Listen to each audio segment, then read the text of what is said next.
Hey Don, tell us about the new CTS. You know, the third generation CTS takes everything that we've been known for at Cadillac and really elevates it to the next level.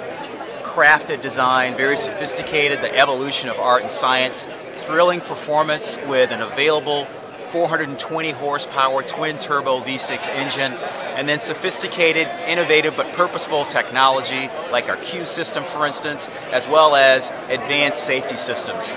The CTS takes all of this into a nice, very well integrated package. The next level of elegance on the interior as well. Real materials, real wood, open pore or natural finish wood. So gives you that element of craftsmanship. Suede headliners, real leather, real aluminum, wrapping the driver in luxury, but also delivering outstanding performance. Again, elevating Cadillac to the next level. Okay, so can you explain to us what makes a car timeless? The design of a vehicle. To me, what makes a timeless design, it all starts with proportion. If you get the proportions wrong, the car is never going to look right. And if you get the proportions right, your job's a lot easier. So what do I mean by proportion? First of all, it's wheelbase, the distance between the front wheel and the rear wheel. It's the location of the cabin on the lower body. So in the case of the CTS, the cabin is slid rearward. And you can only do that with rear-wheel drive vehicles. So you end up with what we call dash to axle. The base of the windshield to the center line of the wheel, that's what we call dash to axle, and that's what rear-wheel drive cars have. It gives the sense of implied motion. But also, proportion have to do with the track of the vehicle. The face of the tire versus the glass plane. If the glass plane is out and the wheels are in, the car will look unsteady and unstable. Cars that have a nice wide track and a close coupled upper, in other words the glass plane is in, the cars look more athletic and more fun to drive. So all of those things, and the composition of the line work, all those things make cars timeless. If you look at vintage Ferraris, vintage Jags, vintage Corvettes, vintage Camaros, they all had fantastic proportions. They never went out of style. They always looked good because they all had great proportions.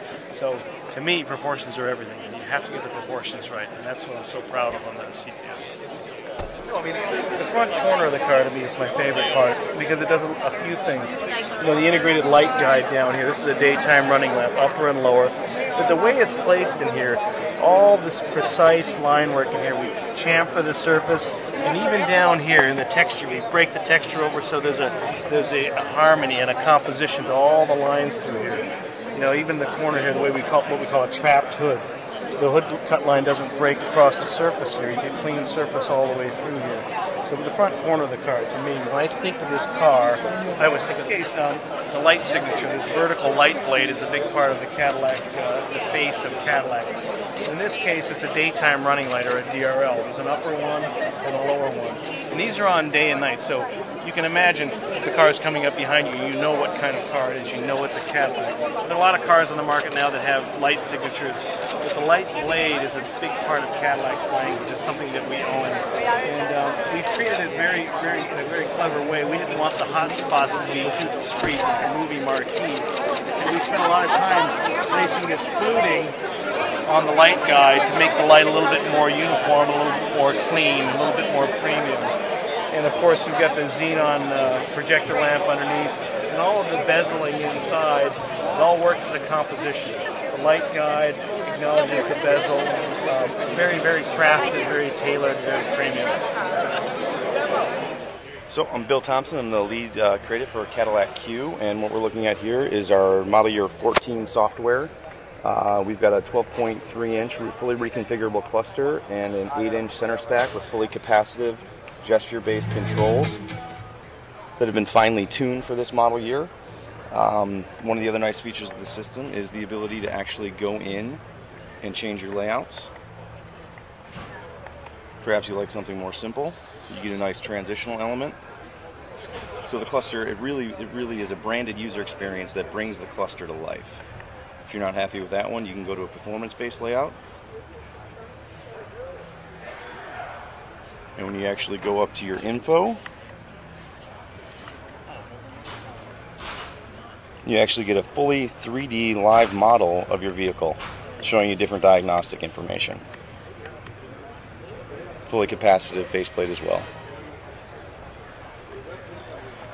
Can you talk about the geeky side of the specs? What operating systems powering so it's it? running a modified version, our proprietary version of Linux.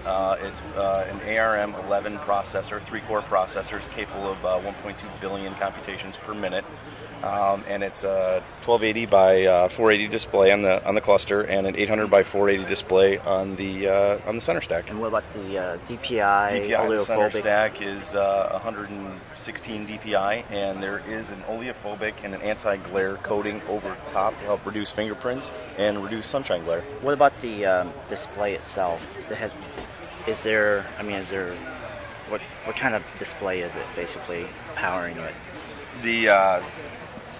As far for the cluster you're talking about? Yep. So it's just a 12.3 LCD display, normally white display. It's powered by our HMI module, which is basically, so you notice it's a very clean execution in the center stack now. There's not a bunch of modules stacked up. It's being powered by the new brain of the car, which is our HMI module, which has those processors we mentioned before. All right. Thanks a lot. Thank you very much. You bet. Nice to meet you, Vincent.